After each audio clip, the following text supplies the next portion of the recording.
This morning, they came to court with 2 cases to say that these were technical objections, that the court could not vary, discharge, or do anything with its order because of the appeal in the Court of Appeal. Well, that is a very technical ground, and you will appreciate that no lawyer who is given 2 cases just before court starts is going to pretend to be able to respond to that. And so the Chief Justice kindly gave us time to look them over. I looked them over. There were strong bases for being able to differentiate what the cases were saying from what is the position before the court.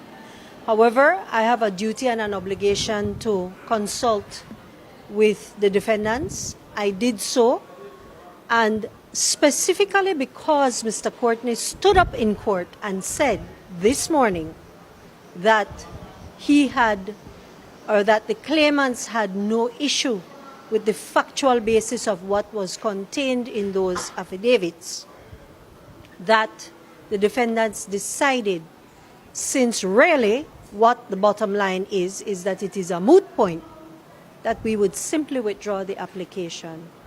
And knowing that there is no challenge to next week's referendum, that withdrawal was taken, rather than prolong a fight that was no longer necessary at all. The government applied to lift the injunction that the Chief Justice had granted on the 3rd of April, and we took an objection to the application. We said to the Chief Justice that they had appealed his decision and we had cross-appealed, and therefore this matter was in the Court of Appeal. That being the case, we said that the Chief Justice had no further jurisdiction to deal with the injunction. To put it in a very simple way, what we said to the court was that once again the government had come to the wrong court with the wrong application seeking to have the injunction discharged.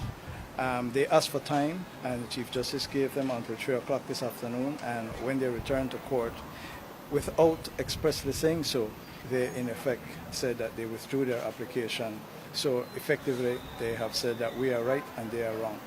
Now, sir, the position of the government, as described by their lead attorney at this point, is that the injunction has no real effect at this time because the writ which it blocked has already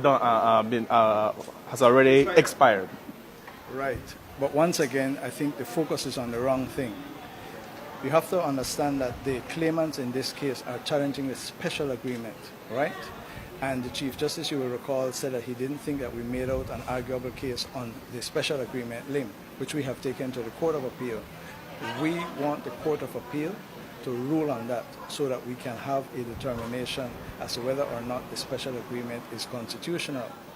If this injunction is lifted, it will have removed the foundation on which our appeal rested, and therefore we had to resist that, and so that the matter remains in the Court of Appeal, and we have every hope and confidence that we will prevail in the Court of Appeal on this issue. It's a very important constitutional law issue where these representatives have not had a chance to debate the special agreement.